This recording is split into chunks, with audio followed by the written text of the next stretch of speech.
मेरे गुरु महादेव साहब, दीदी और बगहा के इस मैदान में उपस्थित तमाम गुरु भाई गुरु बहनों को मेरा प्रणाम है।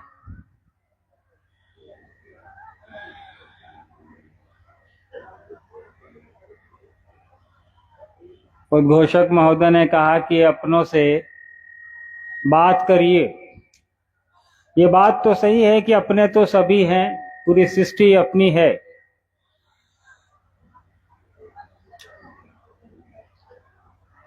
और सृष्टि तब अपनी जरूर लगने लगेगी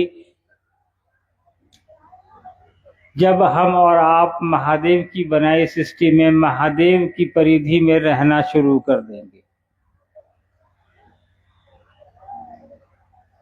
महादेव की बनाई सृष्टि में हम और आप रह रहे हैं।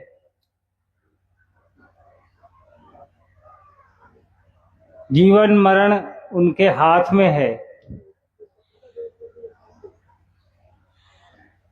परिधि जो है उन्होंने कोई बनाई नहीं है। उसके लिए हमको आपको एक समझ दे दी है, एक दिमाग दे दिया है, एक मन दे दिया है, जिससे हम और आप उस परिधि का निर्माण कर सकें कि हमें कैसे इस धरती पे रहना है, कैसे इस संसार में जीवन जीना है, कैसे इस संसार में आगे बढ़ना है। सांसारिक रूप से जीवन जीने के लिए कई तरीके हैं हमारे आपके पास। जब हमारा जन्म होता है, धीरे बड़े होते हैं, घुटनों पर चलते हैं, उसके बाद अपने पैरों पर चलते हैं, माता पिता के साथ रहते हैं, एक प्रक्रिया है। उसके बाद स्कूल, कॉलेज और फिर जीवन की इस दौड़ में शामिल हो जाते हैं।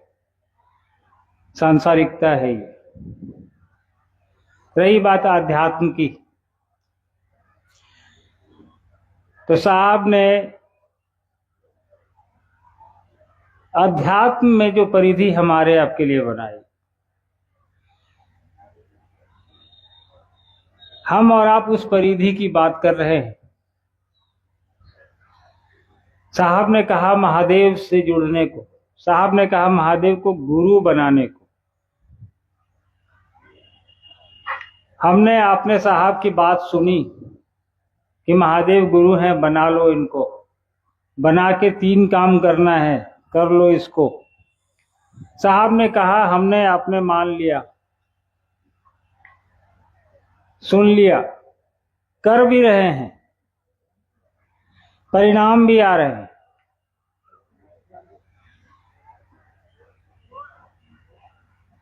परिणाम नहीं आ रहे होते तो आज आप इतनी धूप में यहां नहीं बैठे होते। आपने अपना समय निकाला है, इतनी दूर से चलकर आए हैं। ये बता रहा है कि साहब का 3 सूत्र जो महादेव से जुड़ने को उन्होंने दिया हमको आपको, वो परिणामदायी है, वो परिणाम देता है, परिणाम दे रहा है, आगे भी देगा। और वैसे भी ये बेतिया जिला है। पूर्व में भी साहब ने बेतिया में साहब का आगमन हो चुका है। बगहा में तो नहीं हुआ, लेकिन बेतिया में साहब का आगमन हुआ है। ये धरती ऐसे भी ऋषियों की है, साधकों की है, ऊर्जा है यहाँ एक।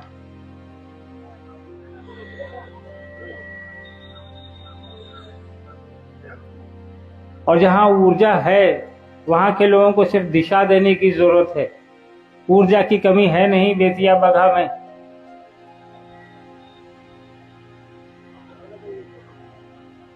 साहब ने हमको आपको दिशा दी है, रास्ता बताया है, कहा इस पे चलो। साहब ने उसी महादेव से जुड़ने को कहा जिस महादेव से हम और आप आज से नहीं हजारों साल से जुड़े हुए हैं, लेकिन भगवान के रूप में जुड़े हैं, देवता के रूप में जुड़े हैं। उनके देवता स्वरूप की पूजा हम और आप घरों में करते आ रहे हैं।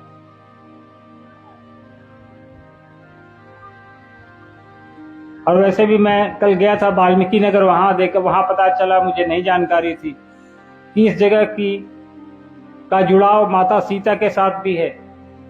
तो धार्मिक महत्व भी है इस जिले में, महर्षि वाल्मीकि की जगह है ये। तो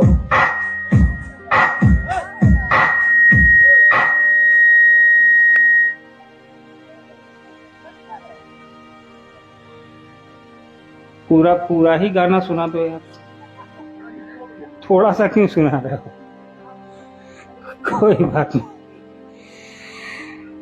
चलिए, संगीत भी जरूरी है बीच बीच में।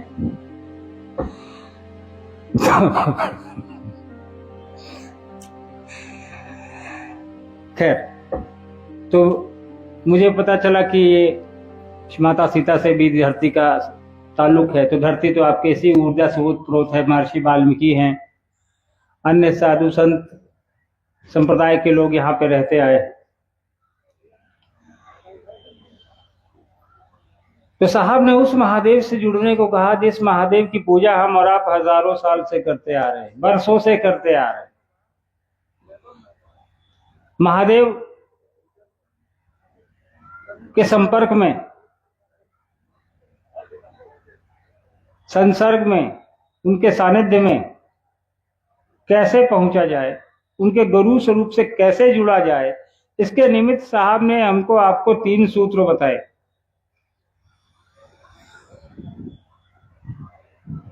और आज पूरी सृष्टि में करोड़ों लोग सिर्फ और सिर्फ उसी 3 सूत्र के माध्यम से अपने जीवन में परिवर्तन ला रहे हैं, अपनी सोच में परिवर्तन ला रहे हैं, अपनी समझ में परिवर्तन ला रहे हैं, अपने आध्यात्मिक जो उनका क्या की दृष्टि है उसमें परिवर्तन आ रहा है। और इस 3 काम को करने में साहब ने तो कहा कि कुछ भी अलग से नहीं करना है। न इस 3 काम को करने के लिए पैसे लगते हैं, न इस 3 काम को करने के लिए किसी को आपको पैसे देने हैं, न इस 3 काम को करने के लिए ना कोई दीक्षा की पद्धति है, ना कोई कहीं पे भी जाने की जरूरत है। आप जहां हैं, जिस स्थिति में हैं, जिस परिस्थिति में हैं, जहां बैठे हैं, घर में हैं, बाजार में हैं, दुकान में हैं, ऑफिस में हैं, खलिहान में हैं, खेत में हैं, कहीं भी आप ये काम कर सकते हैं।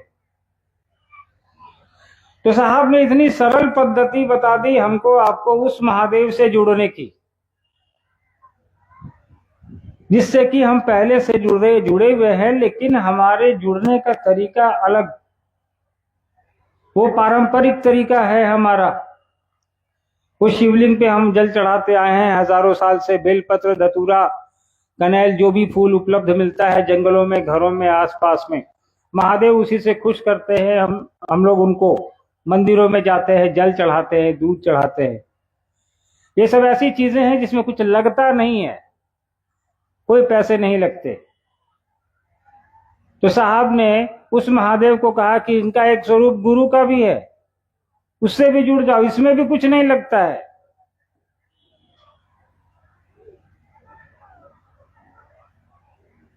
साहब ने कहा कि शिव की शिष्यता पूर्णतया एक आध्यात्मिक विचारधारा, एक जागरण है, अध्यात्म।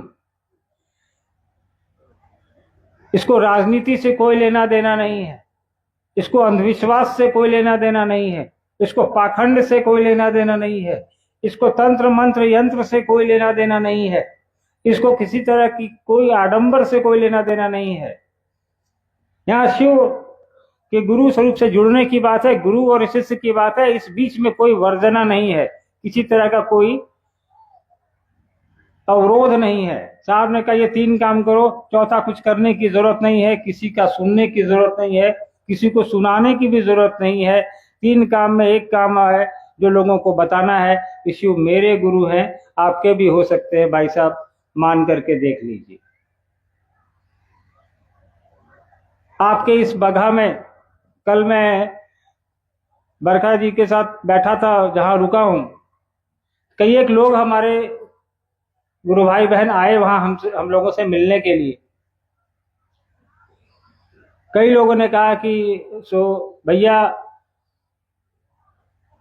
ग्रामीण क्षेत्रों में ना लोग नृत्य करते हैं, ग्रामीण क्षेत्रों में लोग भूत खेली करते हैं, ग्रामीण क्षेत्रों में लोग तंत्र मंत्र यंत्र करते हैं, कोई पानी फूंक के देता है, कोई भभूत फूंक के देता है, कोई कुछ करता है।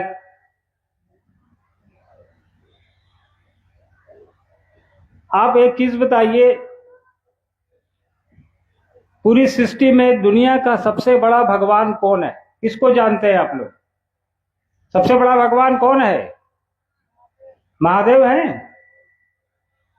सबसे बड़ा गुरु कौन है? खाना नहीं खाए हैं। सबसे बड़ा गुरु कौन है?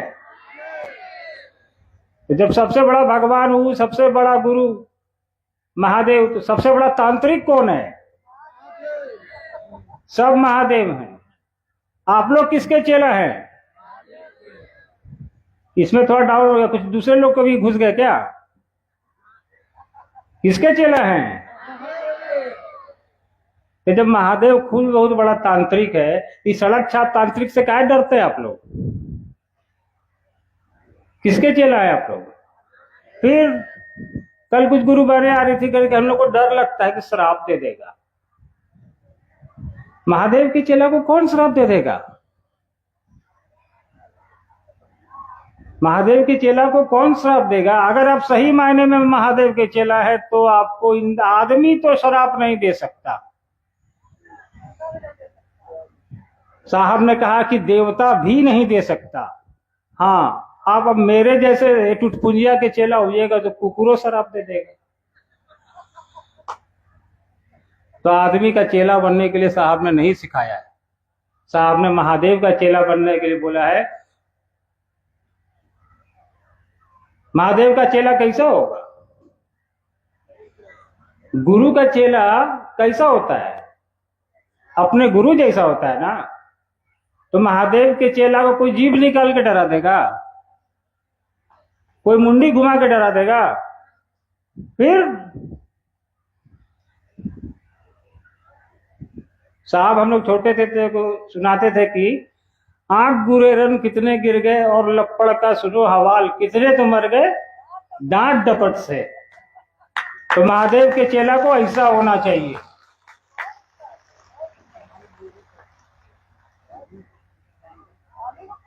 इस भ्रम से निकलिए कि आपको कोई श्राप दे देगा। महादेव के चेला को देवता नहीं दे सकते, आदमी तो दूर की बात है। एक छोटा सा किस्सा सुनाते हैं जो मेरी ही जिंदगी से जुड़ा हुआ है। मैं छोटा था, स्कूल में पढ़ता था। साहब उन दिनों पटना में मजिस्ट्रेट थे। तो छोटे में मुझको जिसने भी देखा होगा, यहाँ तो कम लोगों ने देखा होगा, पीछे बैठे हैं मंच पे रामविलास जी हैं और लोगों ने देखा होगा मुझे छोटे में कि मेरी आंखों में तकलीफ रहती थी। उर्मिला बुआ बैठी है हमारी। मैं काफी मोटा चश्मा लगाता था। वे तस्वीर बचपन की देखिएगा तो जो भी लोग पुराने गुरु भाई बहन होंगे उनको याद होगा। तो मेरी माँ यानी दीदी जो है वो बड़ी चिंता में रहती थी कि बच्चा है, इसकी आंखों में तकलीफ है, पढ़ने में दिक्कत होगी, इसको आगे चल के कैसे क्या करेगा। स्वाभाविक है, माँ का मन है तो ये चिंता करेगा ही करेगा, हर माँ करती है अपने बच्चे के लिए। तो साहब प्रतिदिन की तरह अपने कार्यालय गए और भोजन के समय वो आते थे। छोटा था मैं उस समय, हमको लगता है स्कूल में पढ़ रहा हूँ 8वीं या 9वीं कक्षा में। तो मैं भी स्कूल से लौटा, साहब भी उसी टाइम खाना खा के वापस आए। तो मैं स्कूल से लौटा तो देखा कि कमरे में पटना में एक सरकारी क्वार्टर था, हड़ताली मोड़ पे कबूतर खाना लोग बोलते थे उसको। अब तो रहा नहीं, वो टूट गया, सरकार ने उसको तोड़ दिया। कबूतर खाना में साहब रहा करते थे। तो मैं भी स्कूल से लौटा, थोड़ी देर बाद साहब भी आए। इस बीच क्या था ना कि एक कोई तांत्रिक अघोरी था, वो झोला लटकाए घर का दरवाजा खटखटाया।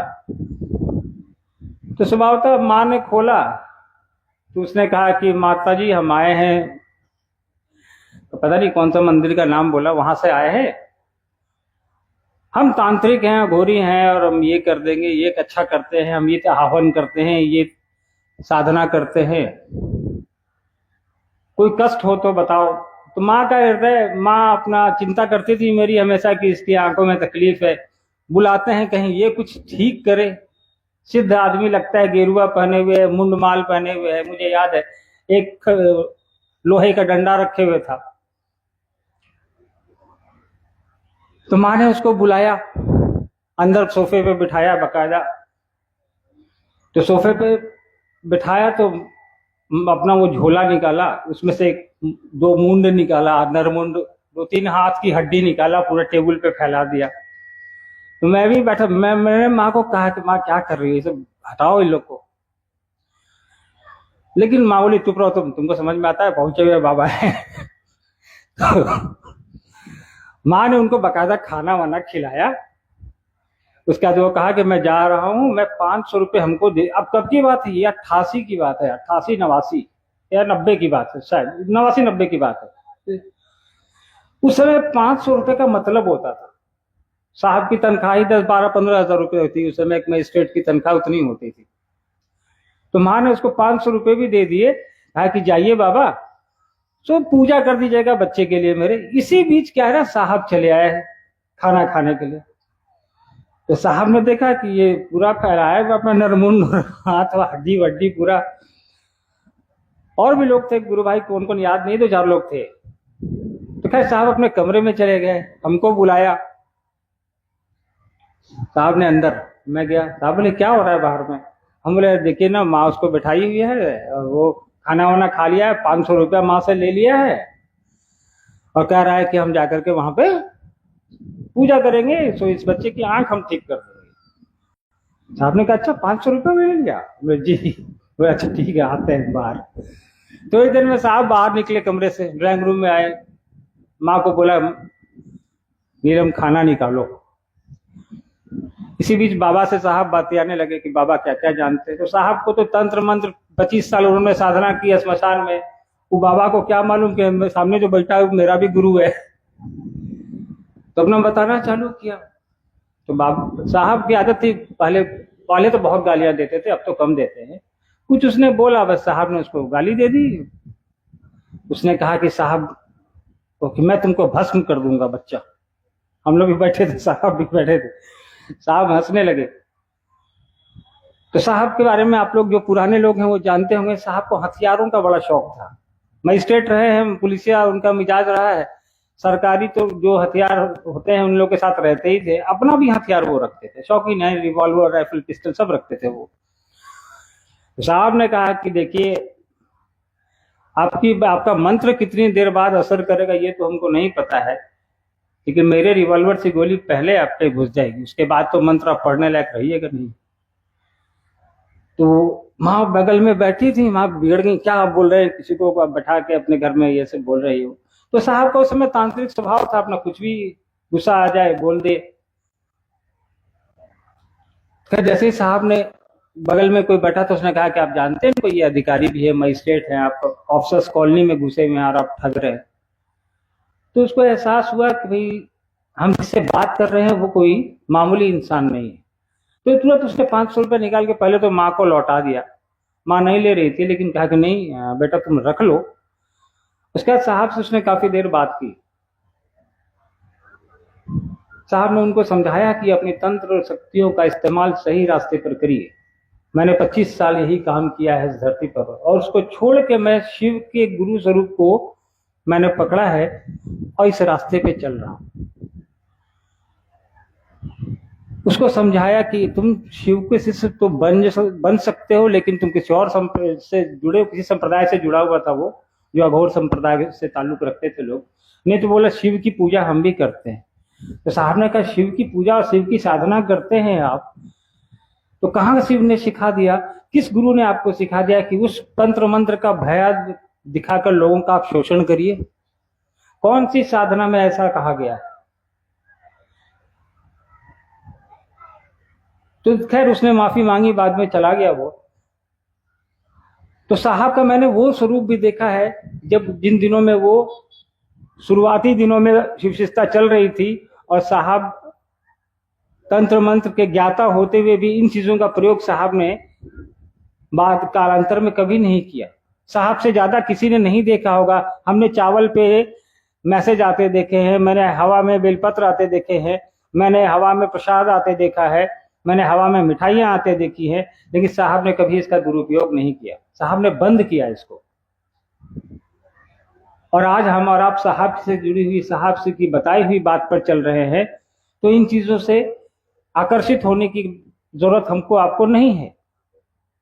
साहब ने इन्हीं चीजों से परे हटके शिव की शिष्टता पर जोर दिया।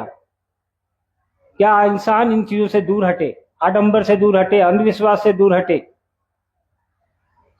साहब के बताए रास्ते पर चलिए। धूप बहुत तेज है। बरखा जी आप लोग के बीच बरखा दीदी बैठी है, उन लोगों से अनुरोध है कि आप लोग शांतचित्त होकर बैठें। मेरी बात से किसी को अगर ठेस लगी हो तो क्षमा प्रार्थी हूं। हाँ, लेकिन जो ये कर रहे हैं उनसे अनुरोध है कि कृपया इस तरह का भ्रम गुरु भाई गुरु बहनों में न फैलाएं, उनको भ्रमित न करें, किसी को भी भ्रमित न करें। महादेव के गुरु स्वरूप से जुड़े, साहब दीदी के बताए रास्ते पर चलें। उस महादेव की जो सृष्टि है उसमें हस्तक्षेप न करें। बेहतर यही होगा हमारे लिए भी, आपके लिए भी, और तमाम उन लोगों के लिए जो शिव के गुरु स्वरूप से जुड़ने के लिए एक पथिक के रूप में चल रहे हैं। साहब दीदी के बताए रास्ते पर चलने दें उनको, इस उम्मीद के साथ कि आप लोग महादेव के गुरु स्वरूप की स्थापना हेतु निरंतर प्रयासरत रहेंगे। आगे भी आप लोगों से मुलाकात होती रहेगी। फिर मौका मिला तो बेतिया बगहा की धरती पर आएंगे। लेकिन हम लोग आए ना आए, दायित्व हमारा आपका सबका है कि शिव के गुरु स्वरूप को जन जन में पहुंचाएं, हर उस घर में पहुंचाएं जहां इंसान रहता हो। प्रयास करें हम और आप अपने उस महादेव को जिसकी पूजा करते हैं हम और आप, उनके गुरु स्वरूप को हर इंसान तक पहुंचाने की, कि कुछ लगना नहीं है पहुंचाने में, हमारा आपका कल्याण ही होना है। चलिए, आप लोगों से बात करके अच्छा लगा। मुझे अनुमति दीजिए। आप सभी को मेरा प्रणाम है। धन्यवाद।